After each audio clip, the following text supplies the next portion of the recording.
Chapter 1. The Long Trail. It was in the air. White Fang sensed the coming calamity, even before there was tangible evidence of it. In vague ways it was borne in upon him that a change was impending. He knew not how nor why, yet he got his feel of the oncoming event from the gods themselves. In ways subtler than they knew, they betrayed their intentions to the wolf dog that haunted the cabin stoop, and that, though he never came inside the cabin, knew what went on inside their brains. "Listen to that, will you?" the dog musher exclaimed at supper one night. Weedon Scott listened. Through the door came a low, anxious whine, like a sobbing under the breath that had just grown audible. Then came the long sniff, as White Fang reassured himself that his god was still inside and had not yet taken himself off in mysterious and solitary flight. "I do believe that wolf's on to you," the dog musher said. Weedon Scott looked across at his companion with eyes that almost pleaded, though this was given the lie by his words. "What the devil can I do with a wolf in California?" he demanded. "That's what I say," Matt answered. "What the devil can you do with a wolf in California?" But this did not satisfy Weedon Scott. The other seemed to be judging him in a non-committal sort of way. "White man's dogs would have no show against him," Scott went on. "He'd kill them on sight. If he didn't bankrupt me with damaged suits, the authorities would take him away from me and electrocute him." "He's a downright murderer, I know," was the dog musher's comment. Weedon Scott looked at him suspiciously. "It would never do," he said decisively. "It would never do." Matt concurred. "Why, you'd have to hire a man, specially to take care of him." The other's suspicion was allayed. He nodded cheerfully.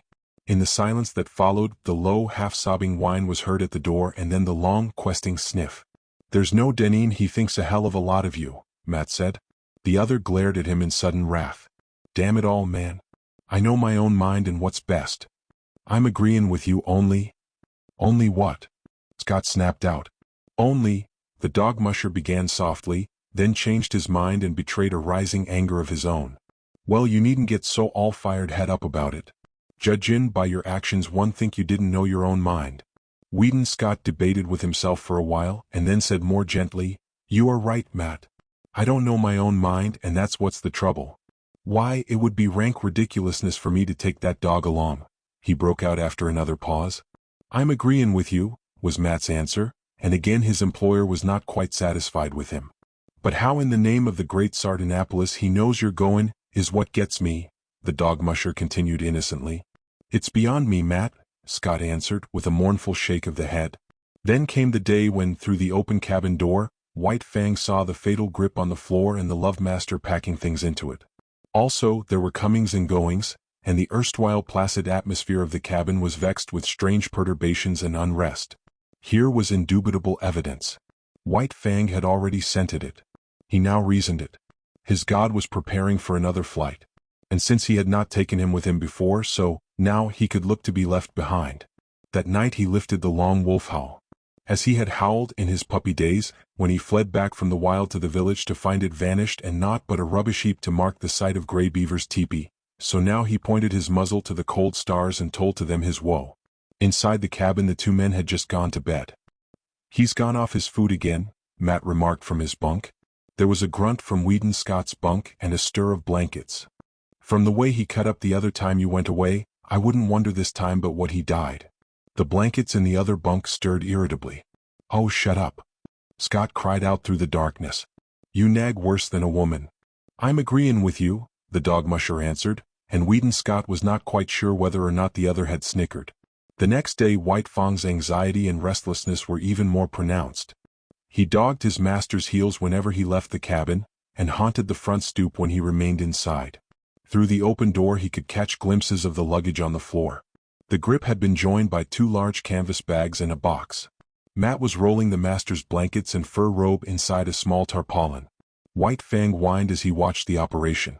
Later on 2 Indians arrived. He watched them closely as they shouldered the luggage and were led off down the hill by Matt, who carried the bedding and the grip. But White Fang did not follow them. The master was still in the cabin. After a time Matt returned. The master came to the door and called White Fang inside. "You poor devil," he said gently, rubbing White Fang's ears and tapping his spine. "I'm hitting the long trail, old man, where you cannot follow. Now give me a growl, the last goodbye growl." But White Fang refused to growl. Instead, and after a wistful, searching look, he snuggled in, burrowing his head out of sight between the master's arm and body. "There she blows," Matt cried. From the Yukon arose the hoarse bellowing of a river steamboat. "You've got to cut it short. Be sure and lock the front door. I'll go out the back. Get a move on." The two doors slammed at the same moment, and Weedon Scott waited for Matt to come around to the front. From inside the door came a low whining and sobbing. Then there were long, deep-drawn sniffs. "You must take good care of him, Matt," Scott said as they started down the hill.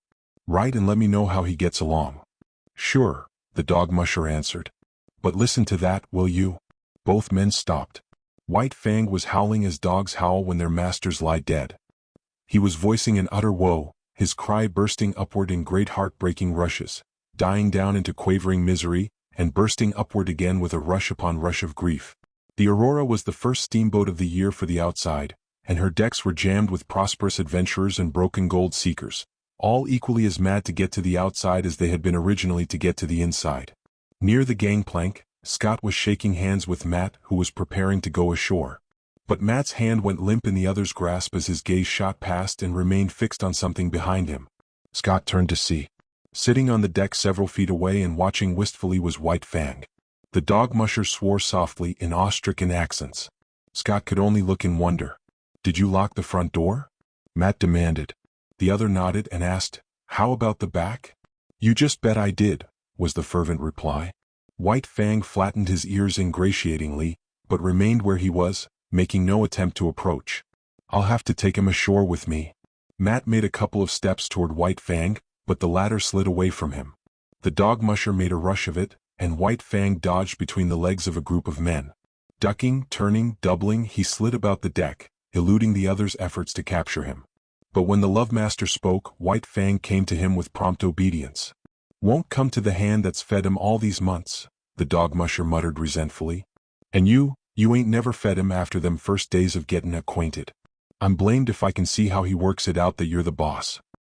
Scott, who had been patting White Fang, suddenly bent closer and pointed out fresh-made cuts on his muzzle and a gash between the eyes. Matt bent over and passed his hand along White Fang's belly. "We plump forgot the window. He's all cut and gouged underneath. I butted clean through it, b'gosh." But Weedon Scott was not listening. He was thinking rapidly.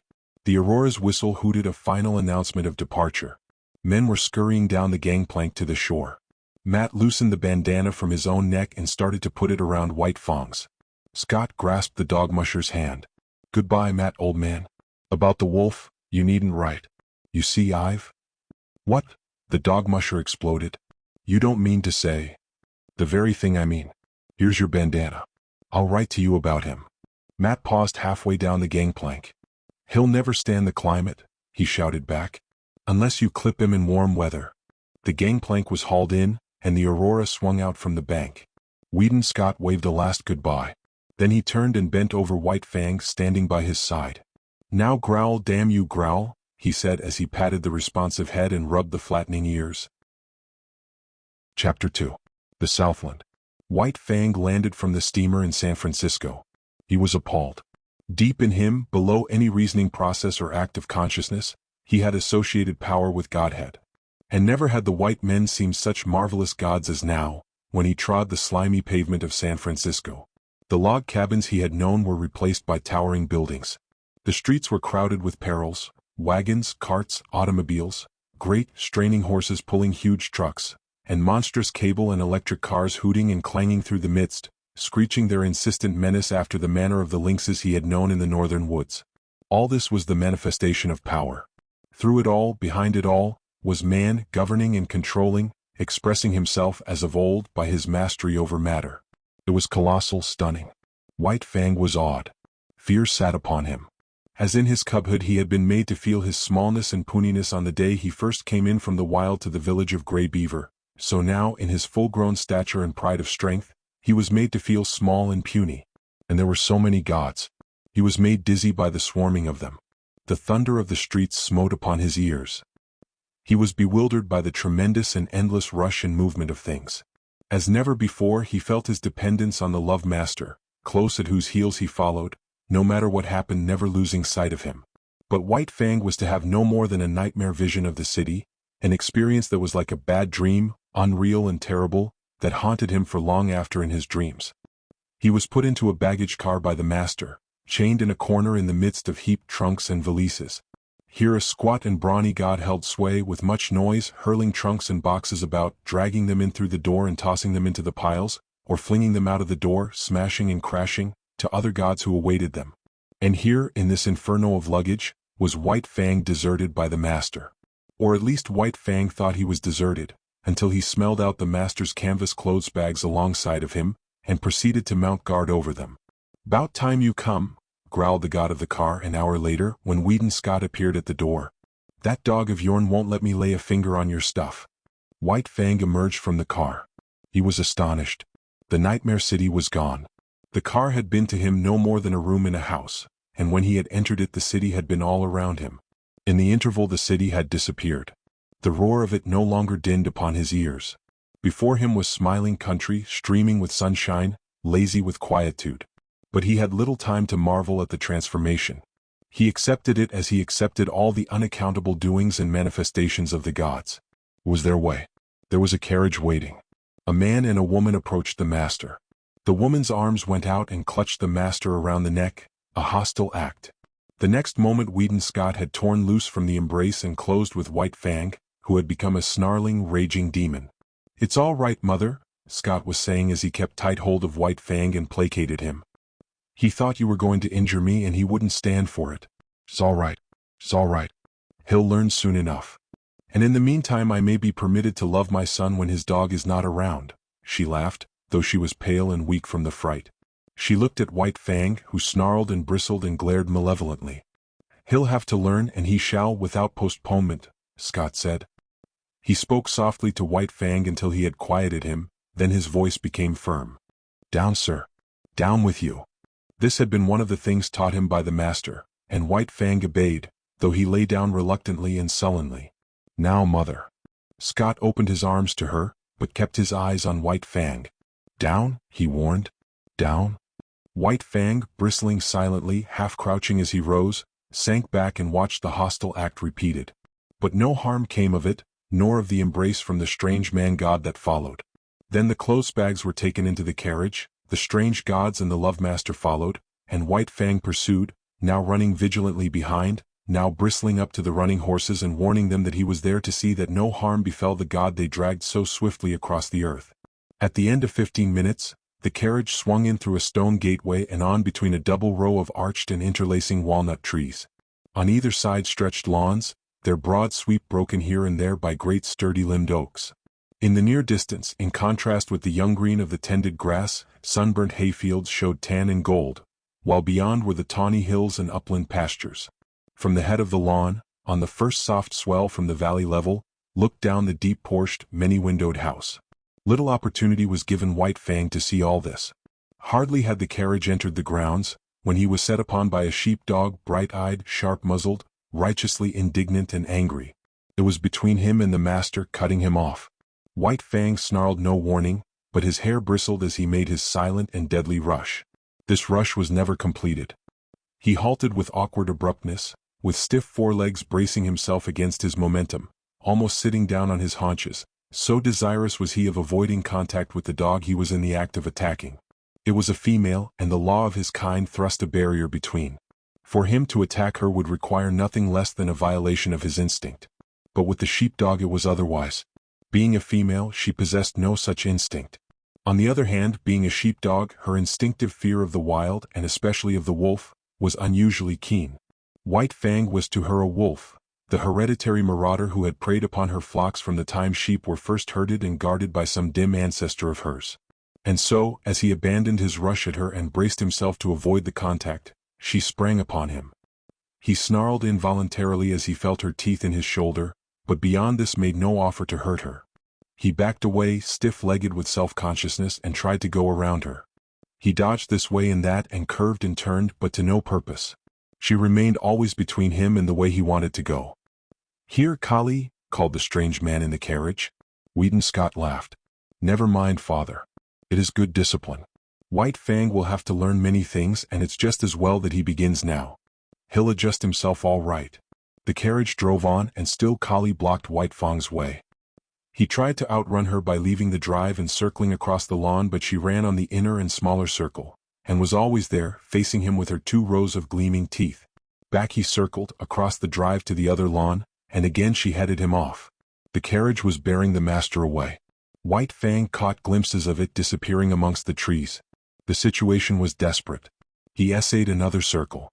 She followed, running swiftly. And then, suddenly, he turned upon her. It was his old fighting trick. Shoulder to shoulder, he struck her squarely. Not only was she overthrown. So fast had she been running that she rolled along, now on her back, now on her side, as she struggled to stop, clawing gravel with her feet and crying shrilly her hurt pride and indignation. White Fang did not wait. The way was clear, and that was all he had wanted. She took after him, never ceasing her outcry. It was the straightaway now, and when it came to real running, White Fang could teach her things. She ran frantically, hysterically, straining to the utmost, advertising the effort she was making with every leap, and all the time White Fang slid smoothly away from her silently, without effort, gliding like a ghost over the ground. As he rounded the house to the porte-cochere, he came upon the carriage. It had stopped and the master was alighting. At this moment, still running at top speed, White Fang became suddenly aware of an attack from the side. It was a deerhound rushing upon him. White Fang tried to face it, but he was going too fast and the hound was too close. It struck him on the side, and such was his forward momentum and the unexpectedness of it, White Fang was hurled to the ground and rolled clear over. He came out of the tangle a spectacle of malignancy, ears flattened back, lips writhing, nose wrinkling, his teeth clipping together as the fangs barely missed the hound's soft throat. The master was running up, but was too far away, and it was Kali that saved the hound's life. Before White Fang could spring in and deliver the fatal stroke, and just as he was in the act of springing in, Kali arrived.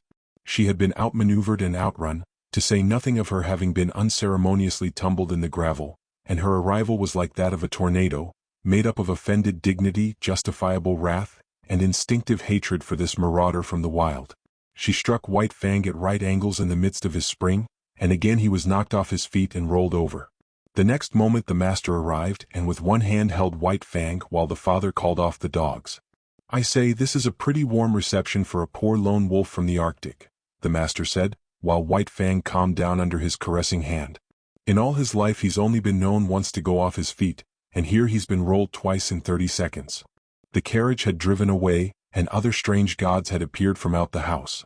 Some of these stood respectfully at a distance, but 2 of them, women, perpetrated the hostile act of clutching the master around the neck. White Fang, however, was beginning to tolerate this act. No harm seemed to come of it, while the noises the gods made were certainly not threatening. These gods also made overtures to White Fang, but he warned them off with a snarl, and the master did likewise with word of mouth. At such times White Fang leaned in close against the master's legs and received reassuring pats on the head. The hound, under the command, "Dick, lie down, sir," had gone up the steps and lain down to one side of the porch, still growling and keeping a sullen watch on the intruder. Kali had been taken in charge by one of the woman gods, who held arms around her neck and petted and caressed her. But Kali was very much perplexed and worried, whining and restless, outraged by the permitted presence of this wolf and confident that the gods were making a mistake. All the gods started up the steps to enter the house. White Fang followed closely at the master's heels. Dick, on the porch, growled, and White Fang on the steps bristled and growled back. "Take Kali inside and leave the 2 of them to fight it out," suggested Scott's father. "After that they'll be friends. Then White Fang, to show his friendship, will have to be chief mourner at the funeral," laughed the master. The elder Scott looked incredulously, first at White Fang, then at Dick, and finally at his son. "You mean?" Whedon nodded his head.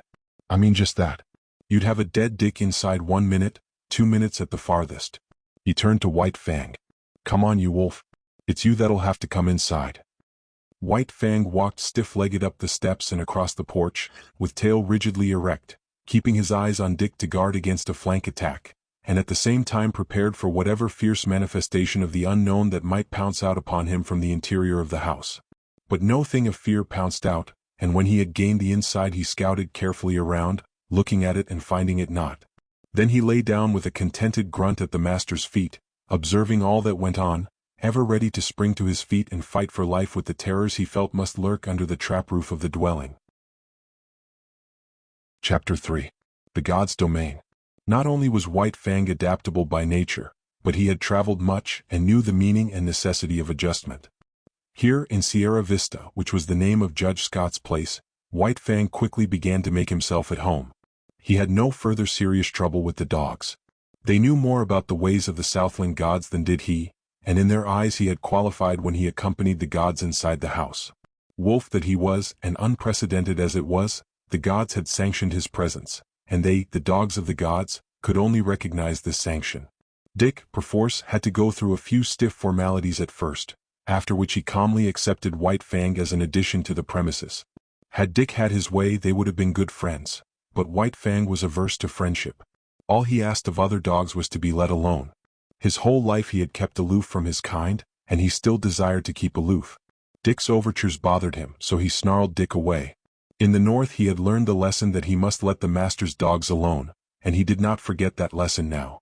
But he insisted on his own privacy and self-seclusion, and so thoroughly ignored Dick that that good-natured creature finally gave him up and scarcely took as much interest in him as in the hitching post near the stable. Not so with Collie. While she accepted him because it was the mandate of the gods, that was no reason that she should leave him in peace. Woven into her being was the memory of countless crimes he and his had perpetrated against her ancestry. Not in a day nor a generation were the ravaged sheepfolds to be forgotten. All this was a spur to her, pricking her to retaliation. She could not fly in the face of the gods who permitted him, but that did not prevent her from making life miserable for him in petty ways. A feud ages old was between them, and she, for one, would see to it that he was reminded. So Collie took advantage of her sex to pick upon White Fang and maltreat him. His instinct would not permit him to attack her, while her persistence would not permit him to ignore her. When she rushed at him he turned his fur-protected shoulder to her sharp teeth and walked away stiff-legged and stately. When she forced him too hard, he was compelled to go about in a circle, his shoulder presented to her, his head turned from her, and on his face and in his eyes a patient and bored expression. Sometimes, however, a nip on his hindquarters hastened his retreat and made it anything but stately. But as a rule he managed to maintain a dignity that was almost solemnity. He ignored her existence whenever it was possible, and made it a point to keep out of her way. When he saw or heard her coming he got up and walked off. There was much in other matters for White Fang to learn. Life in the Northland was simplicity itself when compared with the complicated affairs of Sierra Vista. First of all he had to learn the family of the master. In a way he was prepared to do this. As Mitsa and Klakooch had belonged to Grey Beaver, sharing his food, his fire, and his blankets, so now at Sierra Vista, belonged to the Love Master all the denizens of the house. But in this matter there was a difference and many differences. Sierra Vista was a far vaster affair than the teepee of Grey Beaver. There were many persons to be considered. There was Judge Scott and there was his wife. There were the master's two sisters, Beth and Mary. There was his wife, Alice, and then there were his children, Whedon and Maud, toddlers of 4 and 6. There was no way for anybody to tell him about all these people, and of blood ties and relationship he knew nothing whatever and never would be capable of knowing. Yet he quickly worked it out that all of them belonged to the master. Then, by observation, whenever opportunity offered, by study of action, speech, and the very intonations of the voice, he slowly learned the intimacy and the degree of favor they enjoyed with the master. And by this ascertained standard, White Fang treated them accordingly. What was of value to the master he valued. What was dear to the master was to be cherished by White Fang and guarded carefully. Thus it was with the two children. All his life he had disliked children. He hated and feared their hands. The lessons were not tender that he had learned of their tyranny and cruelty in the days of the Indian villages. When Whedon and Maud had first approached him, he growled warningly and looked malignant. A cuff from the master and a sharp word had then compelled him to permit their caresses, though he growled and growled under their tiny hands, and in the growl there was no crooning note. Later, he observed that the boy and girl were of great value in the master's eyes. Then it was that no cuff nor sharp word was necessary before they could pat him. Yet White Fang was never effusively affectionate. He yielded to the master's children with an ill but honest grace, and endured their fooling as one would endure a painful operation. When he could no longer endure, he would get up and stalk determinedly away from them. But after a time he grew even to like the children. Still he was not demonstrative. He would not go up to them. On the other hand, instead of walking away at sight of them, he waited for them to come to him. And still later, it was noticed that a pleased light came into his eyes when he saw them approaching, and that he looked after them with an appearance of curious regret when they left him for other amusements. All this was a matter of development and took time. Next in his regard after the children was Judge Scott. There were two reasons possibly for this. First, he was evidently a valuable possession of the master's, and next, he was undemonstrative. White Fang liked to lie at his feet on the wide porch when he read the newspaper, from time to time favoring White Fang with a look or a word, untroublesome tokens that he recognized White Fang's presence and existence. But this was only when the master was not around. When the master appeared, all other beings ceased to exist so far as White Fang was concerned. White Fang allowed all the members of the family to pet him and make much of him, but he never gave to them what he gave to the master. No caress of theirs could put the love croon into his throat, and try as they would, they could never persuade him into snuggling against them. This expression of abandon and surrender, of absolute trust, he reserved for the master alone. In fact, he never regarded the members of the family in any other light than possessions of the love master. Also, White Fang had early come to differentiate between the family and the servants of the household. The latter were afraid of him while he merely refrained from attacking them. This because he considered that they were likewise possessions of the master. Between White Fang and them existed a neutrality and no more. They cooked for the master and washed the dishes and did other things just as Matt had done up in the Klondike. They were, in short, appurtenances of the household. Outside the household there was even more for White Fang to learn. The master's domain was wide and complex, yet it had its metes and bounds. The land itself ceased at the county road. Outside was the common domain of all gods, the roads and streets. Then inside other fences were the particular domains of other gods. A myriad laws governed all these things and determined conduct. Yet he did not know the speech of the gods, nor was there any way for him to learn save by experience. He obeyed his natural impulses until they ran him counter to some law. When this had been done a few times, he learned the law and after that observed it. But most potent in his education was the cuff of the master's hand, the censure of the master's voice. Because of White Fang's very great love, a cuff from the master hurt him far more than any beating Grey Beaver or Beauty Smith had ever given him. They had hurt only the flesh of him. Beneath the flesh the spirit had still raged, splendid and invincible. But with the master the cuff was always too light to hurt the flesh. Yet it went deeper. It was an expression of the master's disapproval, and White Fang's spirit wilted under it. In point of fact, the cuff was rarely administered. The master's voice was sufficient. By it White Fang knew whether he did right or not. By it he trimmed his conduct and adjusted his actions. It was the compass by which he steered and learned to chart the manners of a new land and life. In the Northland the only domesticated animal was the dog. All other animals lived in the wild and were, when not too formidable, lawful spoil for any dog. All his days White Fang had foraged among the live things for food. It did not enter his head that in the Southland it was otherwise. But this he was to learn early in his residence in Santa Clara Valley. Sauntering around the corner of the house in the early morning, he came upon a chicken that had escaped from the chicken yard. White Fang's natural impulse was to eat it. A couple of bounds, a flash of teeth and a frightened squawk, and he had scooped in the adventurous fowl. It was farm-bred and fat and tender, and White Fang licked his chops and decided that such fare was good. Later in the day he chanced upon another stray chicken near the stables. One of the grooms ran to the rescue. He did not know White Fang's breed, so for weapon he took a light buggy whip.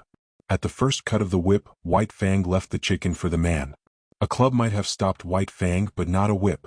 Silently, without flinching, he took a second cut in his forward rush, and as he leaped for the throat the groom cried out, "My God!" and staggered backward. He dropped the whip and shielded his throat with his arms. In consequence, his forearm was ripped open to the bone. The man was badly frightened. It was not so much White Fang's ferocity as it was his silence that unnerved the groom. Still protecting his throat and face with his torn and bleeding arm, he tried to retreat to the barn. And it would have gone hard with him had not Collie appeared on the scene. As she had saved Dick's life, she now saved the groom's. She rushed upon White Fang in frenzied wrath.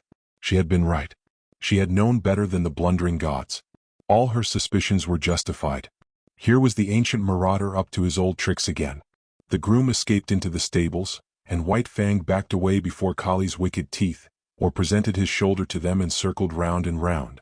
But Collie did not give over, as was her wont, after a decent interval of chastisement. On the contrary, she grew more excited and angry every moment, until, in the end, White Fang flung dignity to the winds and frankly fled away from her across the fields. "He'll learn to leave chickens alone," the master said. "But I can't give him the lesson until I catch him in the act." 2 nights later came the act, but on a more generous scale than the master had anticipated. White Fang had observed closely the chicken yards and the habits of the chickens. In the night time, after they had gone to roost, he climbed to the top of a pile of newly hauled lumber. From there he gained the roof of a chicken house, passed over the ridgepole and dropped to the ground inside. A moment later he was inside the house and the slaughter began. In the morning, when the master came out onto the porch, 50 white leghorn hens, laid out in a row by the groom, greeted his eyes. He whistled to himself, softly, first with surprise and then at the end with admiration. His eyes were likewise greeted by White Fang, but about the latter there were no signs of shame nor guilt. He carried himself with pride as though, forsooth, he had achieved a deed praiseworthy and meritorious. There was about him no consciousness of sin. The master's lips tightened as he faced the disagreeable task. Then he talked harshly to the unwitting culprit, and in his voice there was nothing but godlike wrath. Also, he held White Fang's nose down to the slain hens, and at the same time cuffed him soundly. White Fang never raided a chicken roost again. It was against the law and he had learned it.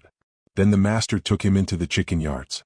White Fang's natural impulse, when he saw the live food fluttering about him and under his very nose, was to spring upon it.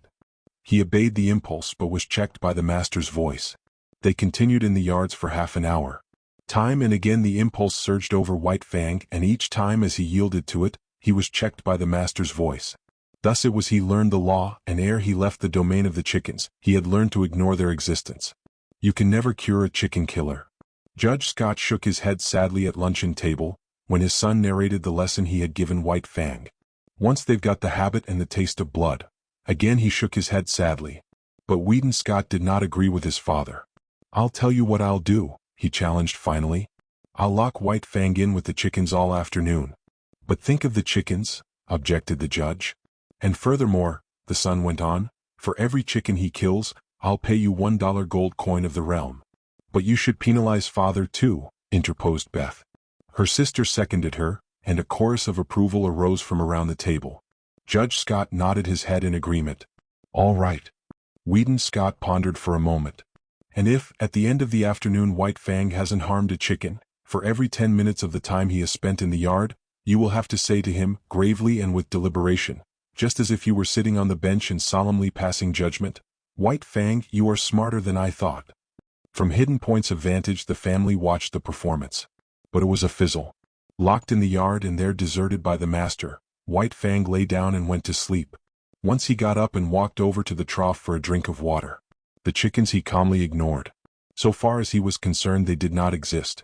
At 4 o'clock he executed a running jump, gained the roof of the chicken house and leaped to the ground outside, whence he sauntered gravely to the house. He had learned the law. And on the porch, before the delighted family, Judge Scott, face to face with White Fang, said slowly and solemnly 16 times, White Fang, you are smarter than I thought. But it was the multiplicity of laws that befuddled White Fang and often brought him into disgrace. He had to learn that he must not touch the chickens that belonged to other gods. Then there were cats and rabbits and turkeys, all these he must let alone. In fact, when he had but partly learned the law, his impression was that he must leave all live things alone. Out in the back pasture, a quail could flutter up under his nose unharmed. All tense and trembling with eagerness and desire, he mastered his instinct and stood still. He was obeying the will of the gods. And then one day again out in the back pasture he saw Dick start a jackrabbit and run it.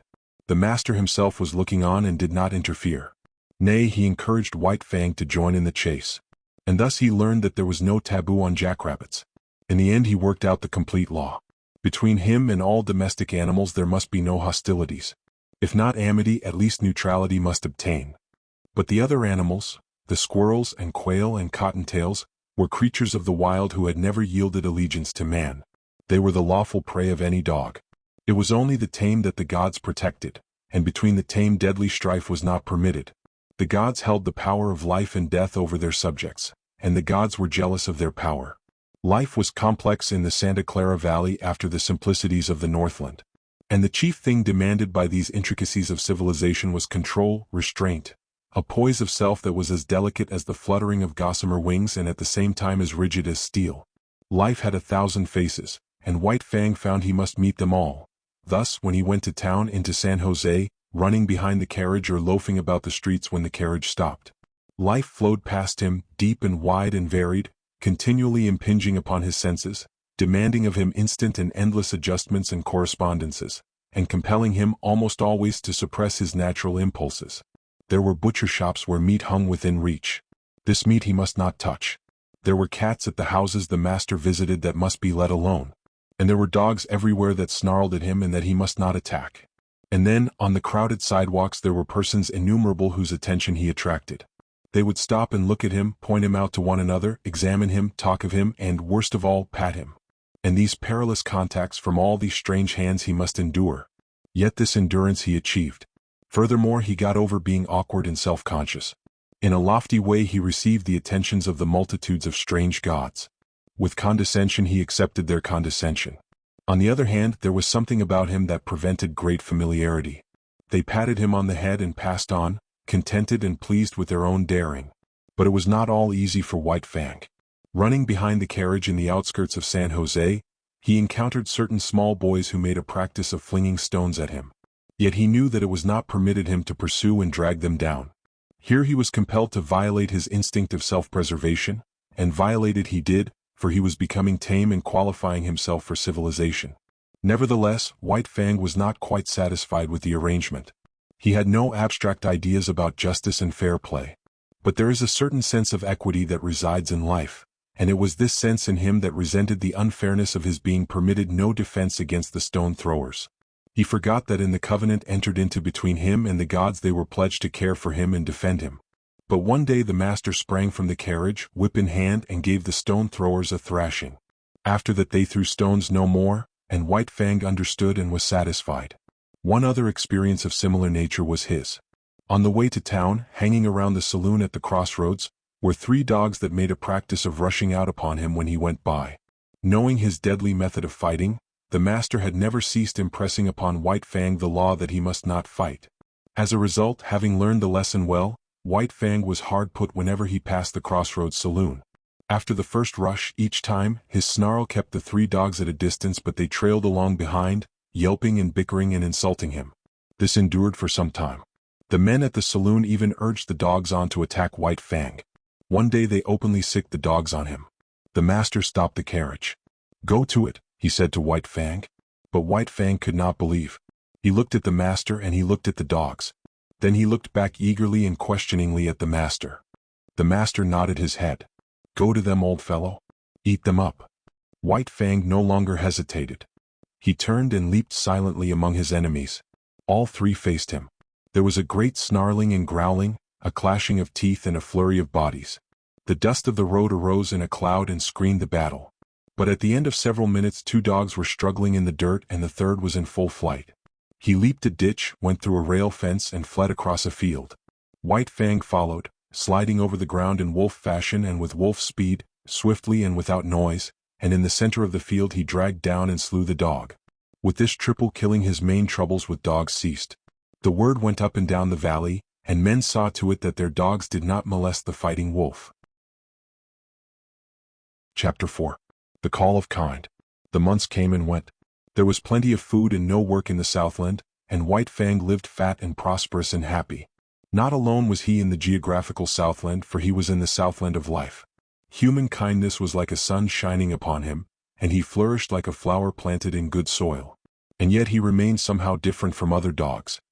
He knew the law even better than did the dogs that had known no other life, and he observed the law more punctiliously, but still there was about him a suggestion of lurking ferocity, as though the wild still lingered in him and the wolf in him merely slept. He never chummed with other dogs. Lonely he had lived, so far as his kind was concerned, and lonely he would continue to live. In his puppyhood, under the persecution of Lip Lip in the puppy pack, and in his fighting days with Beauty Smith, he had acquired a fixed aversion for dogs. The natural course of his life had been diverted, and, recoiling from his kind, he had clung to the human. Besides, all Southland dogs looked upon him with suspicion. He aroused in them their instinctive fear of the wild, and they greeted him always with snarl and growl and belligerent hatred. He, on the other hand, learned that it was not necessary to use his teeth upon them. His naked fangs and writhing lips were uniformly efficacious, rarely failing to send a bellowing onrushing dog back on its haunches. But there was one trial in White Fang's life, Kali. She never gave him a moment's peace. She was not so amenable to the law as he. She defied all efforts of the master to make her become friends with White Fang. Ever in his ears was sounding her sharp and nervous snarl. She had never forgiven him the chicken-killing episode, and persistently held to the belief that his intentions were bad. She found him guilty before the act and treated him accordingly.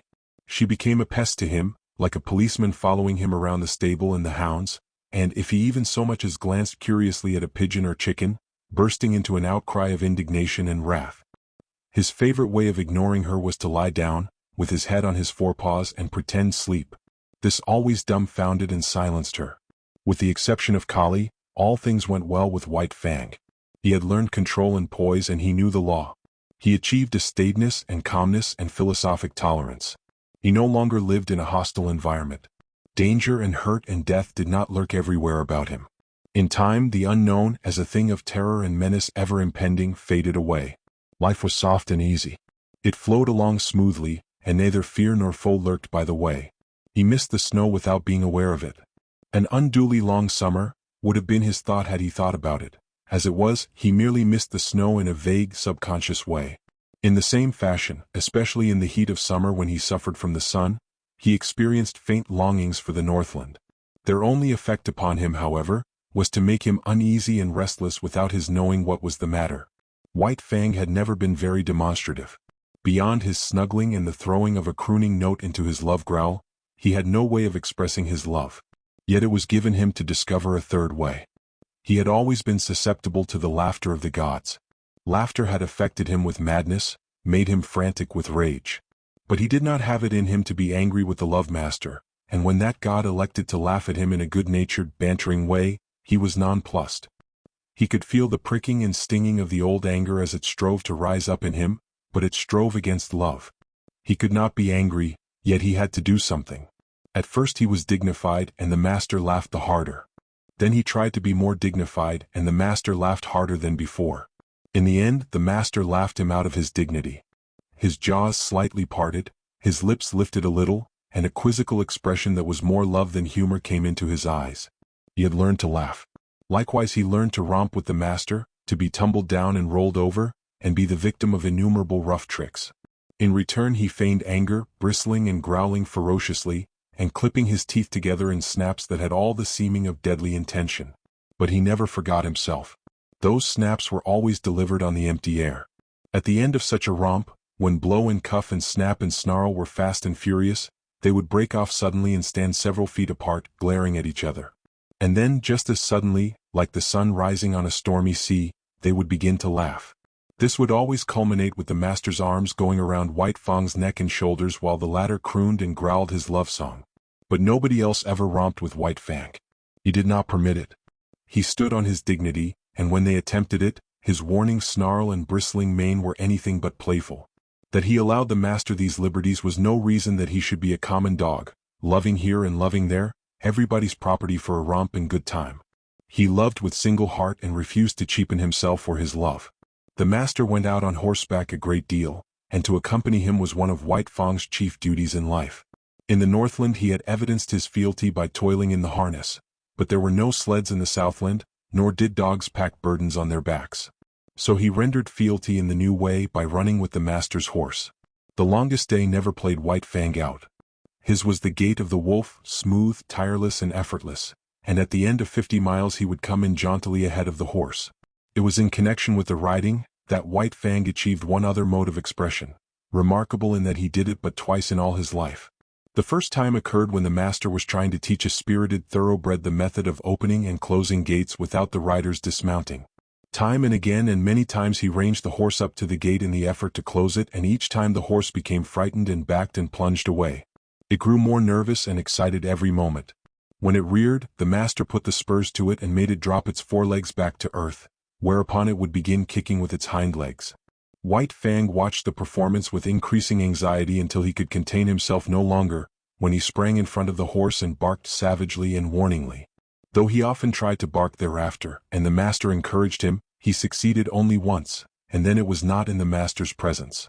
A scamper across the pasture, a jackrabbit rising suddenly under the horse's feet, a violent shear, a stumble, a fall to earth, and a broken leg for the master, was the cause of it. White Fang sprang in a rage at the throat of the offending horse, but was checked by the master's voice. "Home. Go home," the master commanded when he had ascertained his injury. White Fang was disinclined to desert him. The master thought of writing a note, but searched his pockets vainly for pencil and paper. Again he commanded White Fang to go home. The latter regarded him wistfully, started away, then returned and whined softly. The master talked to him gently but seriously, and he cocked his ears, and listened with painful intentness. "That's all right, old fellow, you just run along home," ran the talk. "Go on home and tell them what's happened to me. Home with you, you wolf. Get along home." White Fang knew the meaning of home, and though he did not understand the remainder of the master's language, he knew it was his will that he should go home. He turned and trotted reluctantly away. Then he stopped, undecided, and looked back over his shoulder. "Go home," came the sharp command, and this time he obeyed. The family was on the porch, taking the cool of the afternoon, when White Fang arrived. He came in among them, panting, covered with dust. "Whedon's back," Whedon's mother announced. The children welcomed White Fang with glad cries and ran to meet him. He avoided them and passed down the porch, but they cornered him against a rocking chair in the railing. He growled and tried to push by them. Their mother looked apprehensively in their direction.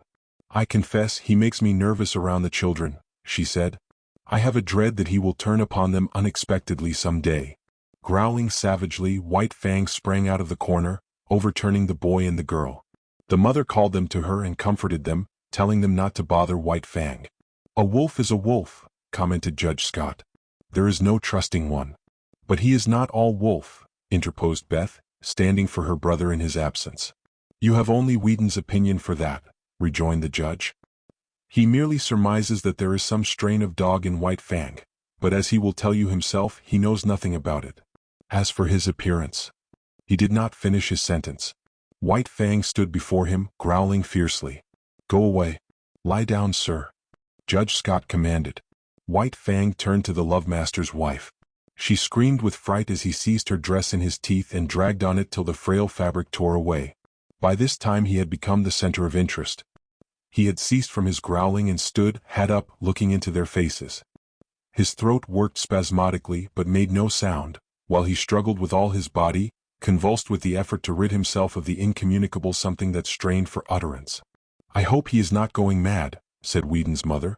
"I told Whedon that I was afraid the warm climate would not agree with an Arctic animal." "He's trying to speak, I do believe," Beth announced. At this moment speech came to White Fang, rushing up in a great burst of barking. "Something has happened to Whedon," his wife said decisively. They were all on their feet now, and White Fang ran down the steps, looking back for them to follow. For the second and last time in his life he had barked and made himself understood. After this event he found a warmer place in the hearts of the Sierra Vista people, and even the groom whose arm he had slashed admitted that he was a wise dog even if he was a wolf. Judge Scott still held to the same opinion, and proved it to everybody's dissatisfaction by measurements and descriptions taken from the encyclopedia and various works on natural history. The days came and went, streaming their unbroken sunshine over the Santa Clara Valley. But as they grew shorter and White Fang's second winter in the Southland came on, he made a strange discovery. Collie's teeth were no longer sharp. There was a playfulness about her nips and a gentleness that prevented them from really hurting him. He forgot that she had made life a burden to him, and when she disported herself around him he responded solemnly, striving to be playful and becoming no more than ridiculous. One day she led him off on a long chase through the back pasture land into the woods. It was the afternoon that the master was to ride, and White Fang knew it. The horse stood saddled and waiting at the door. White Fang hesitated. But there was that in him deeper than all the law he had learned, than the customs that had molded him, than his love for the master, than the very will to live of himself. And when, in the moment of his indecision, Collie nipped him and scampered off, he turned and followed after. The master rode alone that day, and in the woods, side by side, White Fang ran with Collie as his mother, Kitch, and Old One-Eye had run long years before in the silent Northland forest. Chapter 5. The Sleeping Wolf. It was about this time that the newspapers were full of the daring escape of a convict from San Quentin prison. He was a ferocious man. He had been ill-made in the making. He had not been born right, and he had not been helped any by the molding he had received at the hands of society. The hands of society are harsh, and this man was a striking sample of its handiwork. He was a beast, a human beast it is true, but nevertheless so terrible a beast that he can best be characterized as carnivorous. In San Quentin prison he had proved incorrigible. Punishment failed to break his spirit. He could die dumb mad and fighting to the last, but he could not live and be beaten. The more fiercely he fought, the more harshly society handled him, and the only effect of harshness was to make him fiercer. Straitjackets, starvation, and beatings and clubbings were the wrong treatment for Jim Hall, but it was the treatment he received. It was the treatment he had received from the time he was a little pulpy boy in a San Francisco slum, soft clay in the hands of society and ready to be formed into something. It was during Jim Hall's third term in prison that he encountered a guard that was almost as great a beast as he. The guard treated him unfairly, lied about him to the warden, lost his credits, persecuted him. The difference between them was that the guard carried a bunch of keys and a revolver. Jim Hall had only his naked hands and his teeth. But he sprang upon the guard one day and used his teeth on the other's throat just like any jungle animal. After this, Jim Hall went to live in the incorrigible cell. He lived there 3 years. The cell was of iron, the floor, the walls, the roof. He never left this cell. He never saw the sky nor the sunshine. Day was a twilight and night was a black silence. He was in an iron tomb, buried alive. He saw no human face, spoke to no human thing. When his food was shoved into him, he growled like a wild animal. He hated all things. 4 days and nights he bellowed his rage at the universe. For weeks and months he never made a sound, in the black silence eating his very soul. He was a man and a monstrosity, as fearful a thing of fear as ever gibbered in the visions of a maddened brain. And then one night he escaped. The warders said it was impossible, but nevertheless the cell was empty, and half out of it lay the body of a dead guard. 2 other dead guards marked his trail through the prison to the outer walls, and he had killed with his hands to avoid noise. He was armed with the weapons of the slain guards, a live arsenal that fled through the hills pursued by the organized might of society. A heavy price of gold was upon his head. Avaricious farmers hunted him with shotguns. His blood might pay off a mortgage or send a son to college. Public-spirited citizens took down their rifles and went out after him. A pack of bloodhounds followed the way of his bleeding feet. And the sleuthhounds of the law, the paid fighting animals of society with telephone and telegraph and special train, clung to his trail night and day. Sometimes they came upon him, and men faced him like heroes, or stampeded through barbed wire fences to the delight of the Commonwealth reading the account at the breakfast table. It was after such encounters that the dead and wounded were carted back to the towns, and their places filled by men eager for the manhunt. And then Jim Hall disappeared. The bloodhounds vainly quested on the lost trail. Inoffensive ranchers in remote valleys were held up by armed men and compelled to identify themselves, while the remains of Jim Hall were discovered on a dozen mountainsides by greedy claimants for blood money. In the meantime, the newspapers were read at Sierra Vista, not so much with interest as with anxiety. The women were afraid. Judge Scott pooh-poohed and laughed, but not with reason, for it was in his last days on the bench that Jim Hall had stood before him and received sentence. And in open courtroom, before all men, Jim Hall had proclaimed that the day would come when he would wreak vengeance on the judge that sentenced him. For once Jim Hall was right. He was innocent of the crime for which he was sentenced. It was a case, in the parlance of thieves and police, of railroading. Jim Hall was being railroaded to prison for a crime he had not committed. Because of the 2 prior convictions against him, Judge Scott imposed upon him a sentence of 50 years.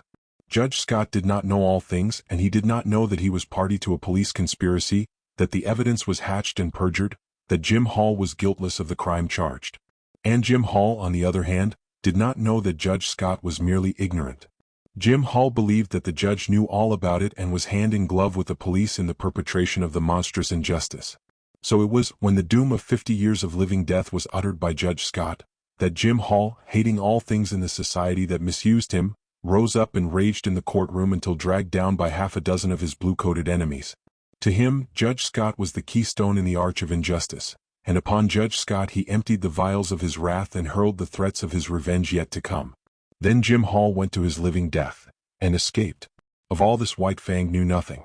But between him and Alice, the master's wife, there existed a secret. Each night, after Sierra Vista had gone to bed, she rose and let in White Fang to sleep in the big hall. Now White Fang was not a house dog, nor was he permitted to sleep in the house. So each morning early she slipped down and let him out before the family was awake. On one such night, while all the house slept, White Fang awoke and lay very quietly. And very quietly he smelled the air and read the message it bore of a strange god's presence. And to his ears came sounds of the strange god's movements. White Fang burst into no furious outcry. It was not his way. The strange god walked softly, but more softly walked White Fang, for he had no clothes to rub against the flesh of his body. He followed silently. In the wild he had hunted live meat that was infinitely timid, and he knew the advantage of surprise.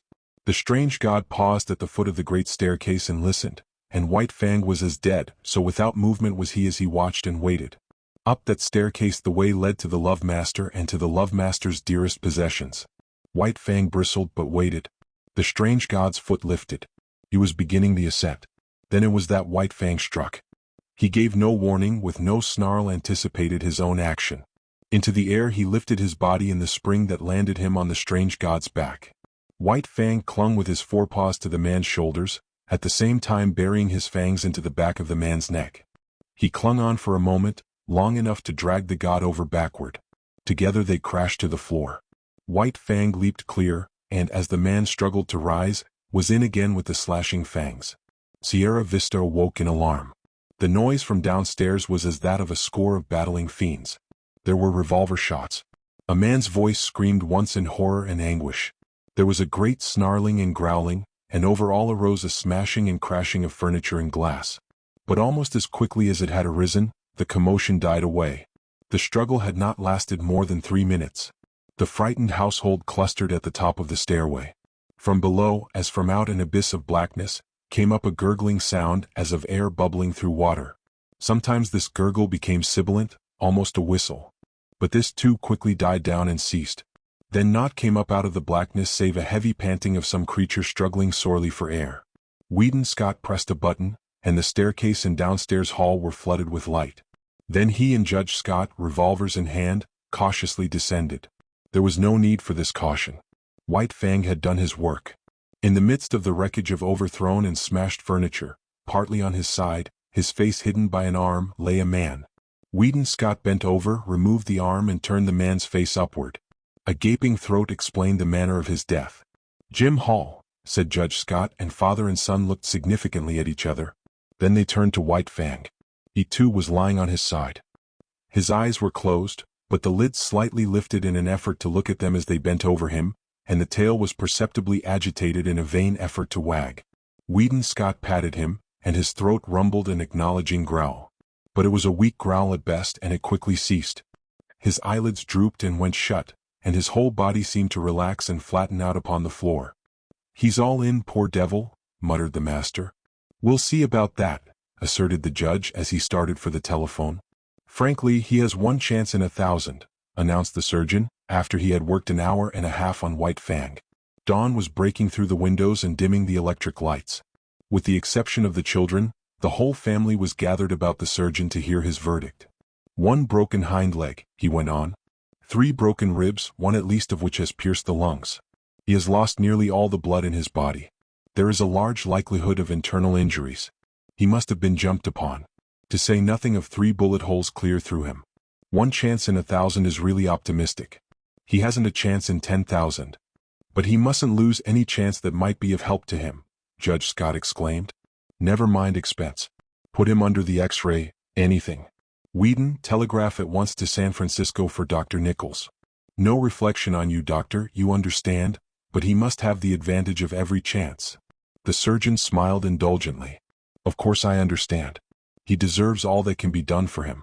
He must be nursed as you would nurse a human being, a sick child. And don't forget what I told you about temperature. I'll be back at 10 o'clock again." White Fang received the nursing. Judge Scott's suggestion of a trained nurse was indignantly clamored down by the girls, who themselves undertook the task. And White Fang won out on the 1 chance in 10,000 denied him by the surgeon. The latter was not to be censured for his misjudgment. All his life he had tended and operated on the soft humans of civilization, who lived sheltered lives and had descended out of many sheltered generations. Compared with White Fang, they were frail and flabby, and clutched life without any strength in their grip. White Fang had come straight from the wild, where the weak perish early and shelter is vouchsafed to none. In neither his father nor his mother was there any weakness, nor in the generations before them. A constitution of iron and the vitality of the wild were White Fang's inheritance, and he clung to life, the whole of him and every part of him, in spirit and in flesh, with the tenacity that of old belonged to all creatures. Bound down a prisoner, denied even movement by the plaster casts and bandages, White Fang lingered out the weeks. He slept long hours and dreamed much, and through his mind passed an unending pageant of Northland visions. All the ghosts of the past arose and were with him. Once again he lived in the lair with Kitch, crept trembling to the knees of Grey Beaver to tender his allegiance, ran for his life before Lip Lip and all the howling bedlam of the puppy pack. He ran again through the silence, hunting his living food through the months of famine, and again he ran at the head of the team, the gut whips of Mitsa and Grey Beaver snapping behind, their voices crying "Arre! Rah!" when they came to a narrow passage and the team closed together like a fan to go through. He lived again all his days with Beauty Smith and the fights he had fought. At such times he whimpered and snarled in his sleep, and they that looked on said that his dreams were bad. But there was one particular nightmare from which he suffered, the clanking, clanging monsters of electric cars that were to him colossal screaming lynxes. He would lie in a screen of bushes, watching for a squirrel to venture far enough out on the ground from its tree refuge. Then, when he sprang out upon it, it would transform itself into an electric car, menacing and terrible, towering over him like a mountain, screaming and clanging and spitting fire at him. It was the same when he challenged the hawk down out of the sky. Down out of the blue it would rush as it dropped upon him, changing itself into the ubiquitous electric car. Or again he would be in the pen of Beauty Smith. Outside the pen men would be gathering, and he knew that a fight was on. He watched the door for his antagonist to enter. The door would open, and thrust in upon him would come the awful electric car. 1,000 times this occurred, and each time the terror it inspired was as vivid and great as ever. Then came the day when the last bandage and the last plaster cast were taken off. It was a gala day. All Sierra Vista was gathered around. The master rubbed his ears and he crooned his love growl. The master's wife called him the Blessed Wolf, which name was taken up with acclaim, and all the women called him the Blessed Wolf. He tried to rise to his feet, and after several attempts fell down from weakness. He had lain so long that his muscles had lost their cunning, and all the strength had gone out of them. He felt a little shame because of his weakness, as though, forsooth, he were failing the gods in the service he owed them. Because of this he made heroic efforts to arise, and at last he stood on his 4 legs, tottering and swaying back and forth. "The Blessed Wolf," chorused the women. Judge Scott surveyed them triumphantly. "Out of your own mouths be it," he said. "Just as I contended right along. No mere dog could have done what he did. He's a wolf." "A blessed wolf," amended the judge's wife. "Yes, Blessed Wolf," agreed the judge. "And henceforth that shall be my name for him." "He'll have to learn to walk again," said the surgeon, "so he might as well start in right now. It won't hurt him. Take him outside." And outside he went like a king, with all Sierra Vista about him and tending on him. He was very weak, and when he reached the lawn he lay down and rested for a while. Then the procession started on, little spurts of strength coming into White Fang's muscles as he used them, and the blood began to surge through them. The stables were reached, and there in the doorway lay Kali, a half-dozen pudgy puppies playing about her in the sun. White Fang looked on with a wondering eye. Kali snarled warningly at him, and he was careful to keep his distance. The master with his toe helped one sprawling puppy toward him. He bristled suspiciously, but the master warned him that all was well. Kali, clasped in the arms of one of the women, watched him jealously and with a snarl warned him that all was not well. The puppy sprawled in front of him. He cocked his ears and watched it curiously. Then their noses touched, and he felt the warm little tongue of the puppy on his jowl. White Fang's tongue went out, he knew not why, and he licked the puppy's face. Hand clapping and pleased cries from the gods greeted the performance. He was surprised and looked at them in a puzzled way. Then his weakness asserted itself, and he lay down, his ears cocked, his head on one side as he watched the puppy. The other puppies came sprawling toward him, to Kali's great disgust, and he gravely permitted them to clamber and tumble over him. At first, amid the applause of the gods, he betrayed a trifle of his old self-consciousness and awkwardness. This passed away as the puppy's antics and mauling continued, and he lay with half-shut patient eyes, drowsing in the sun.